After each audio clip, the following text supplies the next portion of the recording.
نحمده ونصلي على رسوله الكريم اما بعد فاعوذ بالله من الشيطان الرجيم بسم الله الرحمن الرحيم سبحانك لا علم لنا الا ما علمتنا انك انت العليم الحكيم ان الله وملائكته يصلون على النبي يا ايها الذين امنوا صلوا عليه وسلموا تسليما اللهم صل على سيدنا ومولانا محمد معدن الجود والكرم وآلہ الکرام وابنہ الکریم وبارک وسلم۔ عزیزان ملت اسلامیہ، اسی بخاری شریف کی ایک حدیث پاک ہے۔ آقا کریم رؤوف الرحیم جناب محمد رسول اللہ صلی اللہ علیہ وآلہ وسلم ارشاد فرماتے ہیں لَتَتَّبِعُنَّ سُنَنَ مَنْ كَانَ قَبْلَكُمْ، کہ ضرور بضرور تم اپنے سے اگلے لوگوں کی اتباع کرو گے، پیروی کرو گے، تابع داری کرو گے۔ شبرن بشبرن، بالشت بھر اگر وہ لوگ آگے بڑھیں گے تو تم لوگ بھی بالشت بھر، بلس جسے کہا جاتا ہے انسان اگر اپنی انگلیاں اس طریقے سے کشادہ کرے اور جو ناپ ہوتا ہے اسی کو بالشت کہا جاتا ہے۔ ایک بالشت برابر اگر وہ لوگ آگے بڑھیں گے تو تم بھی آگے بڑھو گے۔ ایک گز کے برابر اگر وہ لوگ آگے بڑھیں گے، ایک گز یعنی 1 فٹ کے برابر اگر وہ آگے بڑھیں گے تو تم بھی آگے بڑھو گے، یعنی ہر چیز میں تم ان کی اتباع کرو گے، ہر چیز میں تم ان کی پیروی کرو گے۔ حتیٰ سلکوا حجر ضب لسلکتموہ، حتیٰ کہ اگر وہ گوہ نامی ایک جانور آتا ہے، چھوٹا سا گرگٹ کی طرح ہوتا ہے، گوہ جسے کہا جاتا ہے، اگر وہ کسی گوہ کے بل میں، گوہ جس میں رہتا ہے اسے بل کہا جاتا ہے، ایک چھوٹا سا سوراخ رہتا ہے، اگر وہ لوگ کسی گوہ کے بل میں گھر میں داخل ہونے کی کوشش کریں گے تو تم بھی ان کی اتباع میں، پیروی میں، اسی جو گوہ رہتا ہے اس کے بل میں داخل ہونے کی کوشش کرو۔ صحابہ نے عرض کی یا رسول اللہ، قلنا یا رسول اللہ علیہ الصلاۃ والتسلیم الیہود والنصارى، کہ آپ کی مراد جو اگلی امت ہے اس سے کیا مراد ہے؟ کیا یہود و نصارہ مراد ہے؟ قال فمن، اللہ کے رسول صلی اللہ علیہ وآلہ وسلم نے ارشاد فرمایا تو یہود و نصارہ کے علاوہ اور کون ہو سکتے ہیں جن کی تم اتباع اور پیروی نہیں کرو؟ یعنی اگلا زمانہ ایسا آئے گا کہ تم اپنے کاموں میں، اپنے تمام کے تمام اعمال میں، افعال میں، کردار میں، ہر چیز کے اندر یہود و نصارہ کی پیروی کرو۔ ایک بالشت برابر بھی تم ان سے نہ آگے بڑھو گے نہ پیچھے چلو گے، بلکہ تم یہود و نصارہ کی مکمل طریقے سے پیروی کرو گے، اتباع کرو گے۔ عزیزان ملت اسلامیہ، میرے آقا مصطفیٰ کریم رؤوف الرحیم جناب محمد الرسول اللہ صلی اللہ علیہ وآلہ وسلم کی جو پیشین گوئی تھی، پیشین گوئی کا مطلب وقت سے پہلے کسی چیز کی خبر دے دینا۔ آپ دیکھیں آج کے اس پرفتن دور کے اندر، آج کے اس زمانے کے اندر آپ کی یہ پیشین گوئی ایک حرف بحرف صادق آ رہی ہے۔ آج مسلمان کا کردار، اس کا عمل، اس کی رفتار، اس کا چلنا پھرنا، اٹھنا بیٹھنا، کھانا سونا، تمام کے تمام یہود و نصارہ کے طریقے پر ہے، تمام کے تمام یہود و نصارہ کے طریقے پر ہے۔ حالانکہ اگر کوئی بندہ کسی قوم سے محبت کرتا ہے، میرے آقا حدیث پاک میں ارشاد فرماتے ہیں المرء مع من احب یوم القیامہ، جو بندہ جس کے ساتھ محبت کرتا ہے قیامت کے دن اس کا حشر اسی کے ساتھ ہوگا جس سے محبت کرتا ہے۔ اب آپ ذرا سوچیں، اگر کوئی بندہ کسی سے محبت کرتا ہے، اس کے طریقے کو اپناتا ہے، اس کے شعار کو اپناتا ہے، قیامت کے دن اس کا حشر اس کے ساتھ ہوگا تو اس بندے کا کیا عالم اور کیا حال ہوگا۔ ایک حدیث پاک ہے کہ بے نمازی جو ہے، چونکہ کافر بھی نماز نہیں پڑھتا اور ایک مسلمان ہو کر بھی مسلمان نماز نہیں پڑھتا، تو بے نمازی کا حشر کل قیامت کے دن قارون کے ساتھ ہوگا، حامان کے ساتھ ہوگا، شداد کے ساتھ ہوگا، فرعون کے ساتھ ہوگا، یعنی جو کافر نہیں بلکہ کافر گر، جو کافر تو ہیں ہی لیکن انہوں نے دوسروں کو بھی کافر بنایا، معاذ اللہ اپنے آپ کے رب ہونے کا دعویٰ کیا۔ فرعون نے کہا انا ربکم الاعلی، معاذ اللہ۔ تو ایسے لوگوں کے ساتھ اگر بندے کا حشر ہو تو پھر اس کا عالم کیا ہوگا۔ یقیناً پھر اسے اپنے اعمال کا حساب دینا پڑے گا اور اس کا ٹھکانہ جہنم ہوگا۔ ایک اور حدیث پاک من تشبہ بقوم فہو منہم، جو بندہ جس قوم کی مشابہت اختیار کرتا ہے، جس قوم کے طریقے اور شعار کو اختیار کرتا ہے، وہ بندہ انہی میں سے ہو جاتا ہے، اس کا شمار انہی میں سے ہوگا، اس کی گنتی انہی میں سے ہوگی۔ آپ ذرا سوچیں، حدیث پاک آپ سیرت طیبہ اٹھا کر کے دیکھیں، ہمارے آقا مصطفیٰ کریم رؤوف الرحیم صلی اللہ علیہ وسلم نے کس طریقے سے کفار و مشرکین اور یہودیوں کی اتباع سے اپنے آپ کو اور اپنی امت کو بچایا ہے۔ جب آقا کریم صلی اللہ علیہ وآلہ وسلم ہجرت فرما کر کے مکہ مکرمہ سے مدینہ منورہ تشریف لائے، آپ نے دیکھا کہ یہود و نصارہ 10ویں محرم کا روزہ رکھتے ہیں، جسے ہم یوم عاشورہ کہتے ہیں، عاشورے کا دن کہتے ہیں۔ اللہ کے رسول صلی اللہ علیہ وآلہ وسلم نے پوچھا صحابہ سے کہ یہ لوگ کس سلسلے میں روزہ رکھتے ہیں، تو کہا گیا کہ چونکہ اس دن حضرت موسیٰ علیہ نبینا وعلیہ الصلاۃ والتسلیم کو اللہ نے فرعون اور اس کے لشکریوں سے نجات دی تھی، اسی کی خوشی میں شکریہ کے طور پر یہ لوگ 10ویں محرم کا روزہ رکھتے ہیں۔ میرے آقا نے ارشاد فرمایا نحن احق بموسیٰ منکم، تم لوگوں کے مقابلے میں ہم موسیٰ کی پیروی کے زیادہ حقدار ہیں، کہ تم لوگوں نے تو موسیٰ پر الزام لگائے، توریت کو بدل دیا اور غلط عقیدے رکھے، اللہ رب العزت کے تعلق سے تمہارا یہ عقیدہ ہے کہ معاذ اللہ حضرت عزیر اللہ کے بیٹے ہیں۔ عیسائیوں کا کیا عقیدہ تھا؟ حضرت عیسیٰ علیہ الصلاۃ والتسلیم اللہ کے بیٹے۔ یہودیوں کا یہ عقیدہ تھا کہ حضرت عزیر اللہ کے بیٹے۔ قرآن عظیم میں اسے ذکر کیا گیا 10ویں پارے کے اندر، سورہ توبہ کے اندر، وقالت الیہود عزیر ابن اللہ وقالت النصارى عیسی ابن مریم روح اللہ۔ اس طریقے سے کلمات قرآن مقدس میں بھی آئے ہیں کہ ان لوگوں نے معاذ اللہ اتنی بڑی بات اللہ رب العزت کے تعلق سے بیان کر دی۔ اللہ کے رسول صلی اللہ علیہ وآلہ وسلم نے ارشاد فرمایا ہم موسیٰ کی پیروی کے یہودیوں کے مقابلے میں زیادہ حقدار ہیں، ہم بھی روزے رکھیں۔ صحابہ نے عرض کی یا رسول اللہ اس میں یہود و نصارہ کی مشابہت ہو جائے گی۔ میرے آقا نے ارشاد فرمایا ہم مشابہت اختیار نہیں کریں گے، وہ لوگ اگر ایک روزہ رکھتے ہیں تو ہم 9واں روزہ رکھیں گے، 10واں روزہ رکھیں گے اور 2 روزے رکھیں گے۔ پھر آپ صلی اللہ علیہ وسلم نے یہ بھی ارشاد فرمایا کہ اگر زندگی نے وفا کی اور اگلے سال مجھے عاشورے کا دن ملا، محرم کا مہینہ ملا، تو میں انشاءاللہ ایک کے بجائے 2 روزے رکھوں گا، یعنی 9ویں محرم کا بھی روزہ رکھوں گا، 10ویں محرم کا بھی روزہ رکھوں گا۔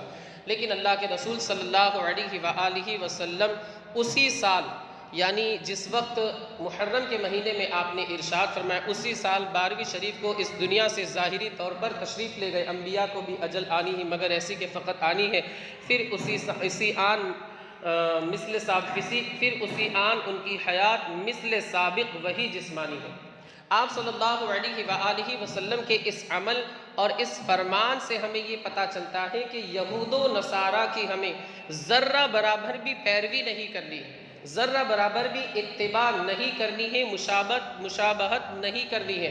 علماء فرماتے ہیں، فقہا فرماتے ہیں کہ محرم کے مہینے میں یا تو 2 روزے لگاتار رکھے، یعنی 9 اور 10، یعنی لگاتار رکھے، چاہے 10 اور 11 رکھے یا 9 اور 10 رکھے، یہی مصطفیٰ کریم کی سنت مبارکہ ہے، اور یہودیوں کی مخالفت کرے۔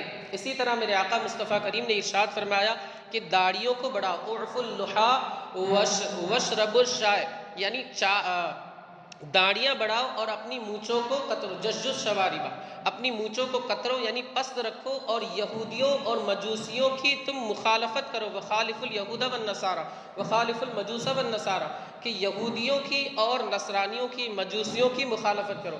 لیکن آج کل مسلمان کا حال یہ ہو چکا ہے کہ داڑھی کو بالکل کلین شیو کر دیتا ہے، بالکل داڑھی کو ختم کر دیتا ہے، مونچھیں بڑھاتا ہے، حالانکہ مونچھوں کو پست کرنے کا حکم دیا ہے اور داڑھی کو بڑھانے کا حکم دیا ہے۔ اور آج کل کا مسلمان داڑھی رکھ رہا ہے لیکن مصطفیٰ کریم کی سنت کے طور پر نہیں رکھ رہا ہے۔ کسی ایکٹر نے، کسی کرکٹر نے، کسی فلمی اسٹار نے اگر داڑھی رکھی ہے تو ان کی اتباع میں، ان کی پیروی میں لوگوں کو اچھا لگے، لوگ کہیں کہ ہاں فلاں کی ہیئر اسٹائل ہے، فلاں کا ایکشن ہے، فلاں کا کردار ہے، فلاں کے طریقے کو اپنا رہا ہے۔ تو آج مسلمان اتنا گرا ہوا ہے کہ اپنے نبی کے طریقے کو چھوڑ کر، اپنے نبی کی سنت کو چھوڑ کر آج اس نے داڑھی رکھی تو کسی کرکٹر کی یاد میں، کسی کرکٹر کے طریقے کو اپناتے ہوئے۔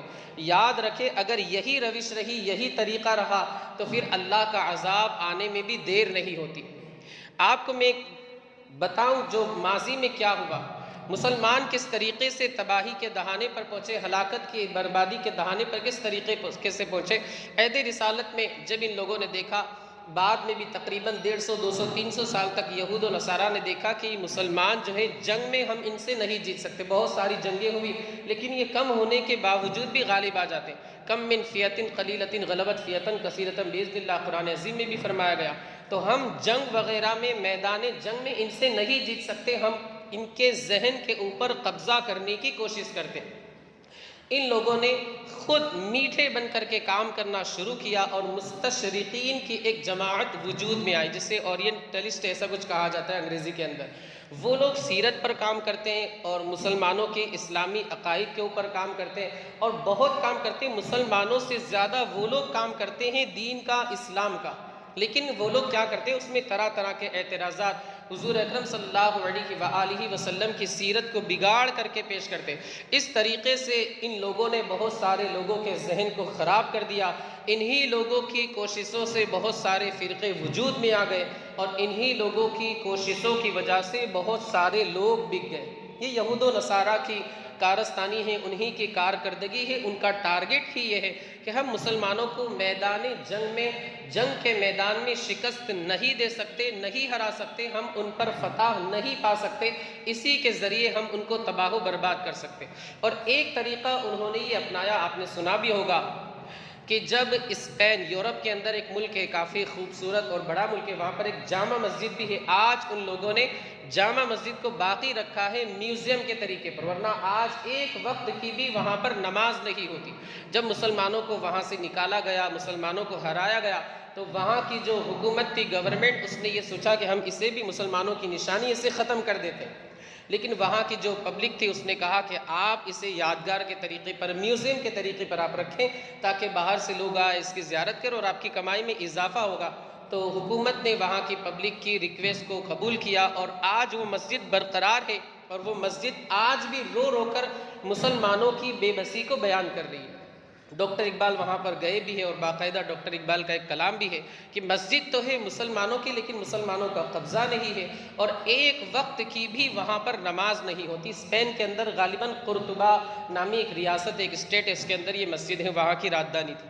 طارق بن زیاد نے اسپین کو کس طریقے سے فتح کیا تھا، تاریخ کی کتابوں میں آتا ہے، ہسٹری، اسلامی ہسٹری آپ اٹھا کر کے دیکھیں۔ 92 ہجری کی بات ہے، ہجرت کے 92 سال کے بعد طارق بن زیاد 7,000 کا لشکر لے کر کے، صرف اور صرف 7,000 کا لشکر لے کر کے اسپین جاتے یورپ، اور جب سمندر سے کشتیاں وغیرہ، کشتیوں میں سوار ہو کر کے جاتے، جب سمندر عبور کر کے دشمن کے ملک میں پہنچتے ہیں تو ساحل پر پہنچ کر کے، کنارے پہنچ کر کے ساری کشتیاں جلا دیتے اور اپنے لشکریوں سے، اپنے فوجیوں سے کہتے اب یا تو جام شہادت نوش کرنا ہے یا پھر اسپین کو فتح کر کے فاتح کی حیثیت سے اپنے گھر واپس جانا ہے۔ آپ دیکھیں یہ ایمانی جذبہ، کتنا سچا یقین تھا کہ اگر ہم خدا نہ خواستہ شکست ہوئی تو جام شہادت نوش کر جائیں گے، لیکن اگر اللہ نے طاقت دی، ہمت دی، اللہ کی نصرت و اعانت شامل رہی تو انشاءاللہ اسپین فتح کر کے دم لیں گے، اسپین فتح کر کے ہی جائیں گے۔ خیر اللہ رب العزت جب ان کی غیرت ایمانی ایسی تھی، اللہ رب العزت نے 7,000، صرف 7,000 کا لشکر، اور سامنے پورا دشمنوں کا ملک ہے، دشمنوں کی زمین ہے، دشمنوں کی فوج ہے، دشمنوں کی اتنی بڑی تعداد ہے، یہ کوئی آسان کام نہیں ہے۔ لیکن ایمان اگر سچا ہو، ایمان اگر کامل ہو، مومن اگر کامل ہو تو کوئی بھی کتنا بھی مشکل میدان کیوں نہ ہو، انسان کو اللہ رب العزت، مسلمان کو اللہ رب العزت فتح عطا فرما دیا کرتا ہے۔ ڈاکٹر اقبال نے کہا تھا، دی اذانیں کبھی یورپ کے کلیساؤں میں، کبھی افریقہ کے تپتے ہوئے صحراؤں میں۔ ڈاکٹر اقبال نے کہا ہماری یہ تاریخ ہے۔ خیر اللہ رب العزت نے، چونکہ وہ مجاہدین سے سچے تھے اور دین کے لیے صرف لڑتے تھے، اپنے پیٹ کے لیے وہ لوگ نہیں لڑتے تھے، شہادت اپنے پیٹ کے لیے وہ لوگ جہاد نہیں کرتے تھے، اللہ رب العزت نے فتح عطا فرمائی۔ وہاں پر تقریباً 600 سال تک مسلمانوں کی حکومت رہی۔ اب وہاں کے جو عیسائی تھے ان لوگوں کو ہمیشہ یہ کھٹکا رہتا تھا کہ ہمارا ملک ہمارے ہاتھوں سے ان کے ہاتھوں میں چلا گیا، اب ہم کیا کریں گے۔ ان لوگوں نے دیکھا کہ ہم کسی بھی میدان جنگ میں مسلمانوں کو نہیں ہرا سکتے، تو ان لوگوں نے یہ کیا کہ چوراہے پر، چونکہ مسلمان اس وقت کے تھوڑے تھوڑے اب اندر ہی اندر سے کھوکھلے ہونے لگے تھے، ان کا ایمان اسلام کھوکھلا ہونے لگا تھا، ان لوگوں نے گورنمنٹ سے پرمیشن حاصل کی اور سڑکوں کے اوپر ان لوگوں نے شراب وغیرہ کا انتظام کیا کہ نوجوان مسلمان لڑکوں کو شراب فری میں، بالکل فری آف چارج شراب پلائی جاتی تھی، اور حسین و جمیل لڑکیوں کو جگہ جگہ مقرر کر دیا۔ اب ظاہر سی بات ہے، انسان شراب پی لے گا، نشے میں آ جائے گا، اس کی عقل پہ پردہ پڑ جائے گا، وہ بدکاری کرے گا، غلط کاری کرے گا، بے حیائی کے کام کرے گا۔ یہ پورے شہر کے اندر، پورے ملک کے اندر، پوری کنٹری کے اندر یہ ماحول پھیلا دیا گیا۔ نتیجہ یہ ہوا کہ پوری قوم مسلم تباہ و برباد ہو گئی۔ ایک وقت آیا، دھیرے دھیرے دھیرے دھیرے دھیرے دھیرے ان لوگوں نے مکمل اسپین کے اوپر قبضہ کر لیا، اور نتیجہ یہ ہوا مسلمانوں کی بدعملی کی وجہ سے کہ تقریباً ایک دن کے اندر، صرف ایک دن کے اندر 1,00,000 لوگوں کا، 1,00,000 مسلمانوں کا خون بہایا گیا۔ یہ یقیناً یہود و نصارہ کی پیروی کرنے کی وجہ سے۔ آج اگر مصطفیٰ کریم کے طریقے کو نہ اگر وہ لوگ اپناتے، استغفر اللہ، آج اگر وہ لوگ مصطفیٰ کریم کے طریقے کو اپناتے تو آج یہ دن نہیں دیکھنے پڑتے، لیکن ان لوگوں نے آمینہ کے لال کے در کو چھوڑ کر کے یہود و نصارہ کے طریقے کو اپنایا۔